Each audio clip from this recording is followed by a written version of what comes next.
Welcome to That Annuity Show, the podcast that will make you an expert in explaining annuities to your clients. Give us 30 minutes each week and we'll shave hours from your client presentations. Now, here's your host, Paul Tyler.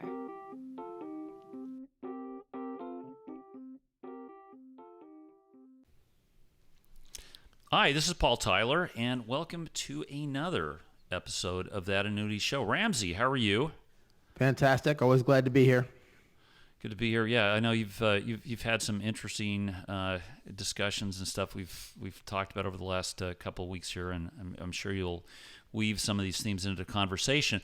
Today, we don't have Will, we don't have Mark, unfortunately, because it is a shame. We've got a great guest. If you're listening to us and you've been in the business, I think you'd have to be under a rock. Maybe there are 5 people who are listening who don't know or have read or listened or seen our guest, Mr. Tom Hegna. Tom, thanks so much for spending time with you. You've written an enormous amount of great books. You know, I see them on everybody's shelves. I've heard you speak on video and webinars. I have not had the great fortune to hear you in person. You worked at New York Life for a number of years. I know people, at New York Life who worked with you, and some people at one of my former companies who have had relationships. I know you did a lot of seminars. You're a Lieutenant Colonel. Thanks for your service. And welcome to our show. Thanks, Paul and Ramsey. Great to be with you both. Yeah, well, I'll start off with a question, and really just it's almost the prerequisite, Tom, which is, can you just, for people who may not be familiar with your, I guess it's probably not your first book. Maybe you can tell us, a little bit of the backstory. Paychecks and Playchecks. Can you just sort of explain, the concept that you've just been, so effective in delivering to our industry and to consumers over the years? Yeah, so, I spent 8 years with MetLife. I spent 15 years with New York Life. I retired from New York Life in 2011. And I went out and I wrote my first book, Paychecks and Playchecks, and that was really the title of my $1 Million Roundtable main platform talk that I spoke. I spoke top of the table in 2009, and I spoke main platform in 2010. And the name of that talk was Paychecks and Playchecks, and it's just a simple way to explain to people that when they retire, they should make sure that their paycheck is covered with guaranteed lifetime income. So their housing, their food, their clothing, their internet, their cell phone, all their basic living expenses should be covered with guaranteed lifetime income. Now, that's not what I say. That's what all the PhDs who study retirement say. The Dr. David Babels of Wharton, Dr. Moshe Milevsky of Toronto, Dr. Menachem Yari, Dr. Michael Finke, Dr. Wade Pfau, Dr. Robert C. Merton, Nobel Prize winner. So what I did was I took all these white papers of PhDs that the average person does not read, and I put them into English in a way that people can understand it, that your paycheck needs to be covered with guaranteed income, and then your playcheck, that's your travel, your cruises, your fun stuff. That can be in the stock market and real estate and all these other investments. And it's just really a simple way of trying to explain to people how they should just manage, at a high level, their finances in retirement. So I totally agree, and I think that is a framework that it manifests itself a number of different places. Some folks call it bucketing, and there's lots of different ways it's expressed. But I think it is a very, very important principle. The challenge that we all face in this industry is getting people to that conversation, getting people to the place where they will actually engage in that particular in that particular discussion. And so, I'm very curious to hear how you get people to that point, how you get people past reacting to the word annuity and instead focusing on the value proposition. So I try to play a role in that because I don't sell any financial products. So I don't sell annuities. I tell people right up front of my seminars, I don't sell any financial products. I don't get compensated on the sale of any financial products. What I'm going to share with you is the math and science behind a successful retirement. And I think what advisors need to do is use disinterested third-party references. Because, look, when you're an advisor and you're talking annuities, they say, well, okay, you make a commission, you make money. You got to say, well, let me give you some research of people who don't make any money on annuities. okay? Let me share with you, and you can use paychecks and playchecks. You can use Don't Worry, Retire Happy. You can use white papers that Dr. David Babler, Moshe Milevsky, or Michael Finker, or Wade Pfau. These are all, and then protectedincome.org is another great organization. You know, people say, why aren't there any positive articles on annuities? They got a ton of them, and they went and got they put it through the SEC, so they've got those FINRA statements, the FINRA letters, so that people can actually use this stuff. And so I would say use disinterested third-party references. My stuff is good. The PhD stuff is good, and protectedincome.org. Interesting. Well, let's. I'm kind of fascinated in the backstory of paychecks and playchecks, right? Because you've been in this industry a long time. I think back, early 2000s. You know, this is kind of when I got involved in the variable industry annuity space. What's the value of an annuity? Well, what stuck with me was, Paul, when you get closer to retirement, you can take some of those chips off the table, protect them over here, know they're safe. The market starts to go up and down as you get closer to retirement. There's some safety. Now, I would almost say people have a little bit of market downturn blindness today. It's shocking. People say, "Oh, market went down. I'm going to buy more." Why? Because it worked until it doesn't. You sort of took a tack though that said, don't kind of like focus on the worry. Focus on, what you know already. Create a paycheck for yourself, a payment, and this is what the annuity can do for you. How did you get there? Well, look, New York Life was a big seller of variable annuities, and I was an annuity wholesaler, and eventually I ran all the wholesalers. I became their national guy. But so we sold billions of variable annuities, and New York Life had a cash value guarantee, so not an income benefit, not a withdrawal, but if you put in $100,000, you're guaranteed not to have less than your $100,000 over a 10-year period of time, and you could, anytime the market went up each year, you could raise that. So I mean, that was an incredible feature, and I remember people saying, "Oh, the fees are too high." At the time, it was 25 basis points to have that guarantee. Now, where can you get guarantee that you're not going to lose any money in the market for 25 basis points? Now, I think it's maybe 65 or 95. I mean, they've had to raise it, but people were saying the fees were too high, and I was saying, no, this is the best deal in the world, that you can invest in the market. If the market goes up, you get that, but if the market goes down, you don't lose. And by the way, I used that because at the time you were able to put all your money into any fund you want. I put it into emerging markets, and I put it all in there. And my money like tripled in a period of 12 or 18 months. I locked that in. And then, of course, when the market crashed, 10 years later, I got that tripling of my value. There's nowhere I could have put my money that would have done better over that 10-year period of time. And yes, I took a lot of risk, but I had a protection so I could take more risk. And that's, if people learn to use annuities to their advantage and take as much risk as you can, if you got a downside risk protection, that type of thing. And now in the fixed index annuity, there are uncapped strategies. There were fixed index annuities that were up, double digits, 12, 14, 18. I heard 20. I never saw it, but I heard there was some indexes up over 20% with no downside risk. I mean, people should be looking at this. And if nothing else, not to replace their stocks, but to replace their bonds.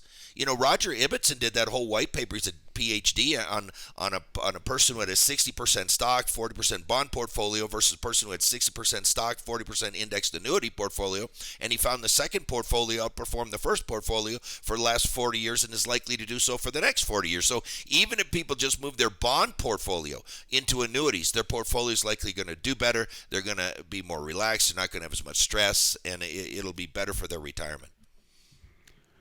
So I think that's a critical thing there is just that this idea that what are you replacing with an annuity? And we often get into these conversations where it's a discussion versus stocks, which it shouldn't be.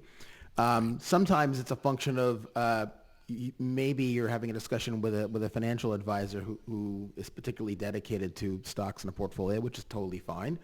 But I guess my question there is again, how do we get past that? How do we get people focusing on the right, on the right sort of comparables, and in particular with financial advisors? So I'd love to find out how your conversations with financial advisors flesh out versus the ones you have with insurance agents, for example? Well, what's kind of interesting is there are a lot of people out there who claim they're fiduciaries. All right, they always do what's best for the client, and yet they don't use annuities. And I say, well, you can't be a fiduciary and not use annuities. And go, well, I don't do commission products. And I say, well, commissions have nothing to do with it.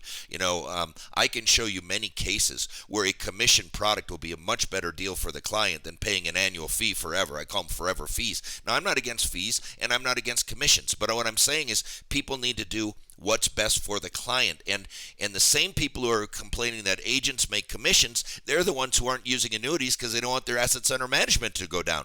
And so what I've got to do with these financial planner, fiduciary types who don't like annuities is I just challenge them. I say, if you think I'm wrong, then prove me wrong. All right, I haven't been proved wrong in 30 years, but maybe you can do it. I'll let you call in Susie Orman, Ken Fisher, and Dave Ramsey to help you if you need it. But all you got to do is build a portfolio you think I cannot beat.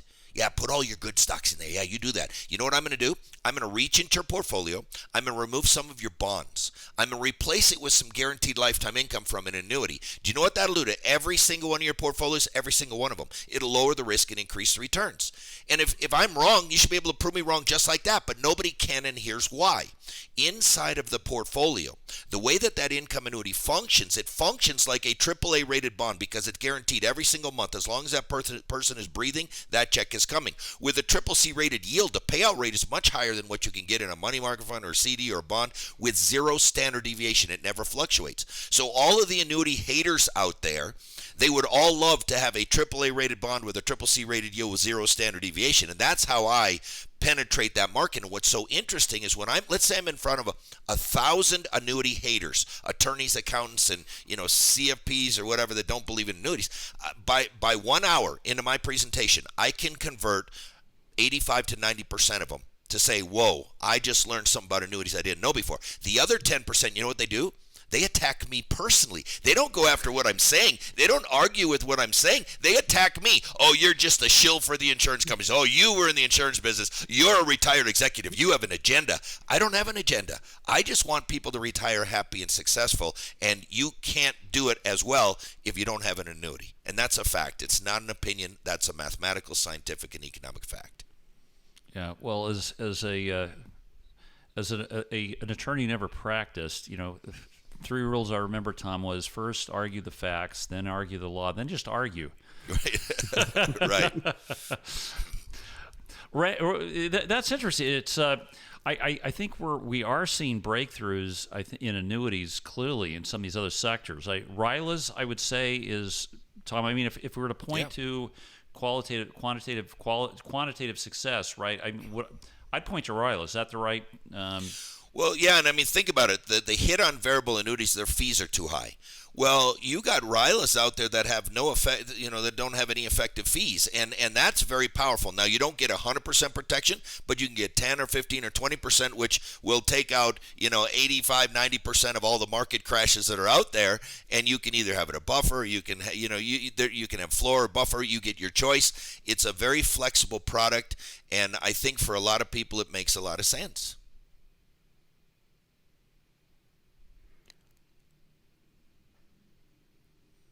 It's almost like a variable annuity on training wheels, if you think about it. For the fiduciaries who don't like annuities because the fees are too high, well, it's a training wheel product for them. I think it helps get them into the annuity space because they can see, okay, well, I can see where I could take some protection here and have this upside here. It makes sense, especially when you don't compare it to stocks, compare it to bonds, compare it to some other things, and I think it makes a lot of sense for a lot of people.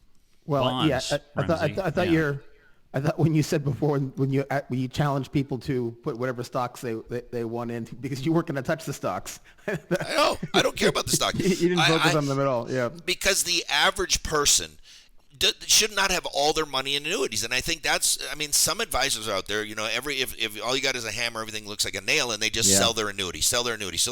No, we need to be more holistic. We need to do what's best for the person, but the average person is going to have 20 to 40% of their portfolio in annuities, not 100%, 20 to 40. Now, I'm going to have more than that because I don't want to just have guaranteed paychecks. I want to have guaranteed paychecks, so I own 11 annuities. I don't sell them. I don't care if people buy them, but the research shows you should. Yeah. Okay. What one word in question, Tom? Inflation. How worried should I be? I mean, look, it's step 4 in my Don't Worry, Retire Happy book, protect yourself against inflation. I think you always have to protect against inflation, but I may see the world a little different. I mean, I look at the 30-year U.S. government bond. That is my crystal ball on interest rates and inflation, and the 30-year government bond is still under 2%.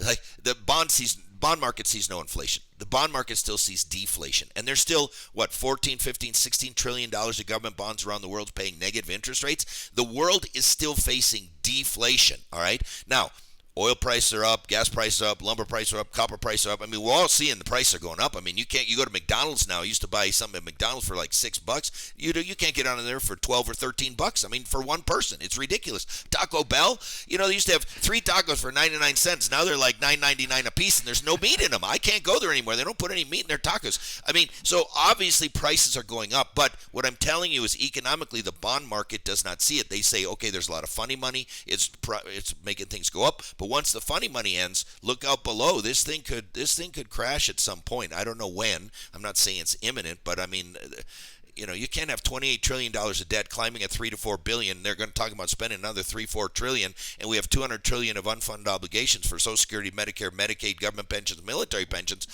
Someday somebody's got to pay the piper. So I'm gonna dial back to one thing you were talking about earlier, which is the AAA credit, you called it, versus the triple C yield.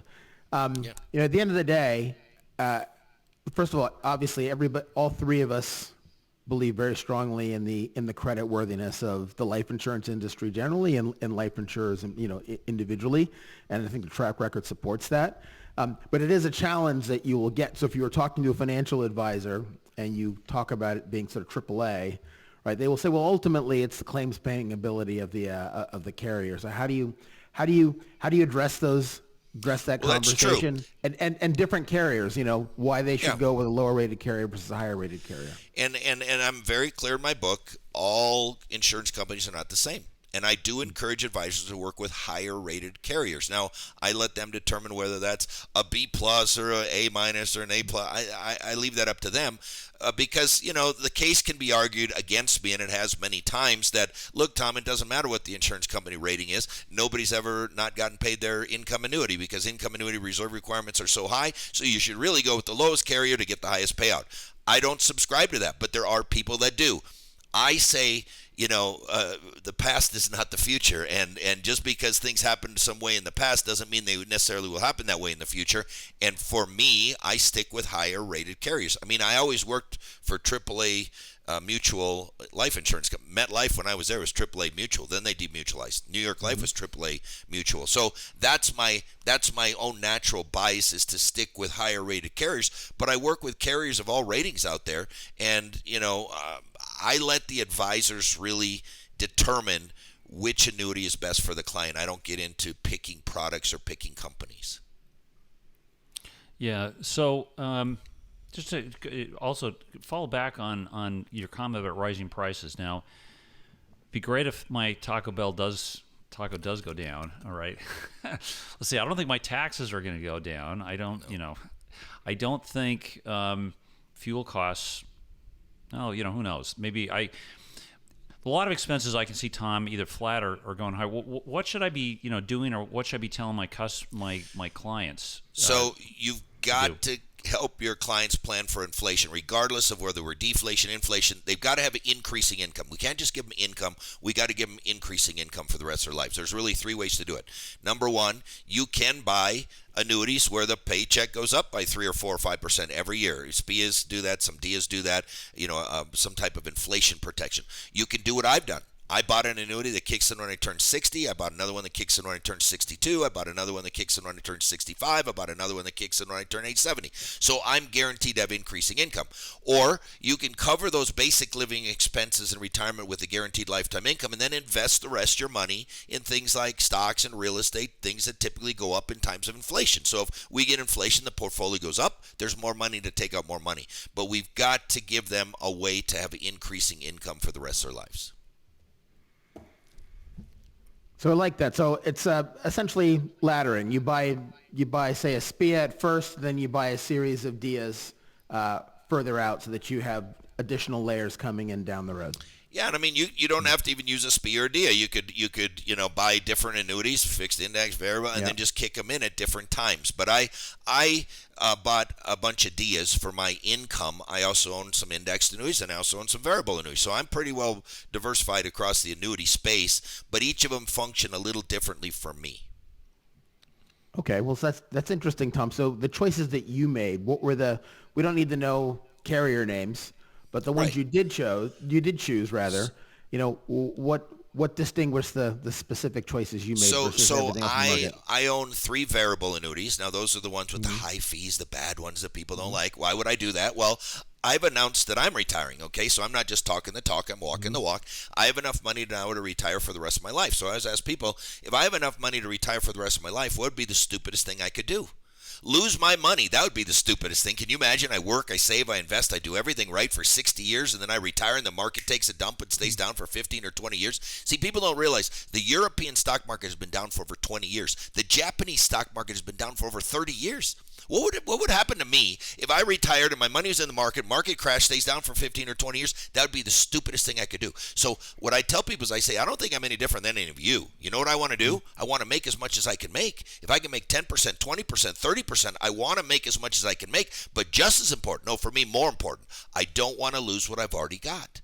Well, Vanguard can't do that for me. Fidelity can't do that for me. Ken Fisher can't do that for me. That's what a variable annuity can do for me. And by the way, there were hundreds of variable annuity and variable life sub-accounts last year that were up over 20 and 30% after fees. So if I can make 20 or 30% after fees and then be guaranteed that if the market crashes, I don't lose all my money because I either have an income benefit guarantee or a withdrawal benefit guarantee or a cash value guarantee, that matters to me. And then I own 3 fixed index annuities. Why? Well, because that study of Roger Ibbotson. If you just move your bond portfolio to a fixed index annuity, your risk is going to go down, your returns are going to go up. And then I own multiple income annuities. Why? Because retirement's all about income. I want to be able to play golf and tennis and pickleball and go on cruises regardless of what the market's doing, regardless of what interest rates doing, regardless of who's in the White House, regardless of who's in Congress. And that's what that income allows me to do. And what many people don't realize is I have converted many of my IRAs and 401ks to Roth. They're in income annuities, so I get tax-free income for the rest of my life. And I think tax-free income is going to be very, very important because taxes are going to have to go up. It's not a Republican or a Democrat issue. It's a math problem. We need a math party, quite frankly. We do, and it's shocking how many people don't understand math, Tom. So tell me, it sounds like you're prepared to be happy in retirement. Tell us about being happy and what clients. Yes. So look, I took a trial retirement 2 summers ago. I wanted to see, could I really do it? I mean, I spent 200 days a year on the road for 30 years. Could I actually retire? Would I drive my wife crazy? I loved it. So I retired the next summer as well. And now I'm kind of entering into full-time retirement. I'm still going to do webinars and stuff, but I'm not going to do 200 days a year on the road. I am not going to do that anymore, okay? Now I'm worried. I really worked on my golf game. I won the club championship at my country club. I'm the oldest club champion in course history. I mean, it was an incredible. And I put that as one of my life events as high as speaking main platform so at MDRT. And so that's now my new goals is I'm playing tennis, I'm playing golf, I'm doing all these things that I want to do, and that takes the priority on my calendar. And then they have to fill in my webinars around my golf game and my tennis schedule and that. And so now I'm in control rather than the world being in control of my life. And that's what retirement's all about. It's really about freedom. It's about being able to do what you want to do when you want to do it. And Dr. Michael Finke and Wade Fowler, they've done a lot of research, and people who have this guaranteed income coming in, they spend more money. And spending money is the key to success in retirement. It's the dinners out. It's the bottles of wine with your friends. It's the cruises. It's the travel. That's how you enjoy your retirement. See, too many people have millions of dollars stashed in some account somewhere, but they don't touch it. They won't touch it. Oh, I'm not touching it, not touching it, not touching it. I say, wait a minute. You told me you were going to join the country club. You're going to buy a new boat. You're going to see the world. Have you done that yet? Oh, no, interest rates are too low. The market's so volatile. Bitcoin crashed. And so they don't touch their money, don't touch their money, don't touch their money. Then they die. Money goes to kids. What do the kids do with it? They join the country club. They buy a new boat. They go see the world. And I'm trying to tell people, I want you to join the country club. I want you to see the world. I do not want you to live a just-in-case retirement. And having annuities in your portfolio helps you do just that. And now the research shows you're likely to live longer as well. So you're going to be happier in retirement. The Wall Street Journal had the headline, "The secret to a happier retirement is friends, neighbors, and a fixed annuity." And now all the research shows you're likely to live longer as well. So, I mean, good grief. If you're going to be happier, you're going to be more successful, and you're likely to live longer, why would people not buy an annuity? All right.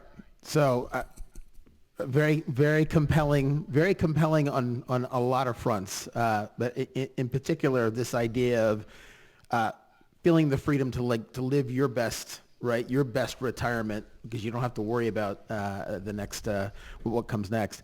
I want to shift gears a little bit because you've mentioned some of the critics, some of the more vocal critics a couple times. You mentioned Ken Fisher, you mentioned Dave Ramsey, you mentioned Susie Orman. Have you run into them? Like, have you sat on the same stage with any of those three? Have you found yourself in direct debate with them? I'm very curious if you've had that opportunity. Yeah, I mean, Susie Orman now has changed her tune, so she's pro-annuity now, pro-income annuity at least. I mean, we were both on PBS at the same time. We never really crossed paths. Yeah. Dave Ramsey, I've met him. He actually preached in our church a sermon in our church one time. But I'm not going to get in a direct debate. I mean, I did that as an advisor a couple times where I debate the other advisor, and all it is like a pig fight. You're both in the mud, and by the time you're done, you're both dirty, and you both feel dirty, and nobody really wins. So I'll just beat them on math and science, and I will stick with the PhDs on my side, and they can stick with whoever, whatever thoughts they have, but they're dead wrong when it comes to annuities. And Dave Ramsey, of course, is also dead wrong when it comes to only term and life insurance. Less than 2% of term policies ever pay a death claim. And I say the only policy that matters is the one that's in force on the day that you die. I don't care if you buy term life, whole life, variable life, index life. The only policy that matters is the one that's in force on the day that you die. And less than 2% of term policies are ever in force on the day that you die. All right, so you said that you've been easing your way into retirement. So here's a tricky question. Like, who's the next Tom Hegna? Who's the sort of who are some of the up and coming commentators that you think there's a lot of good. Yeah, there's a lot of good young people out there. Curtis Cloak, he's not that young. He's just a few years younger than me, but Curtis does a great job. David Rezegi, he's a young guy. He's doing well. David Kinder is a wealth of information on social media. I don't know that he does a lot of speaking, but you know what? There's room for a lot of selfie tailors coming up. There's a lot of people out there that can step up, and I'm just gonna move over to the side. Look, Gary Kinder was one of my heroes. Okay, Gary Kinder was speaking until he was 82 or 83. I'm not gonna be that guy. Now, maybe if MDRT calls me and they want me to take my walker out on the stage for 5 minutes, maybe I'll do it. But I'm not gonna be doing traveling the world doing this. Joe Jordan is now 70-something, and he's still going strong. And Van Miller's 70, and he's still going strong. I'm just not going to do that. I like I said, I don't want to be the richest guy in the cemetery, and I want to enjoy my life. And we're having the time of our lives right now. I mean, I have a guy that we just hit 3 times in a row. We won the member at the golf at the country club. I'm playing in match play, team match play. I'm the captain of the Rim Cup. We play all the Northern Arizona courses. I mean, I'm just having fun doing other things. Okay, I'm retiring to that, and I will do some virtual stuff, but I'm not going to do 3-a-days across Philadelphia and Pennsylvania winter when the slush is that thick and I ruin my shoes. I've done that so many times. I'm not doing that anymore.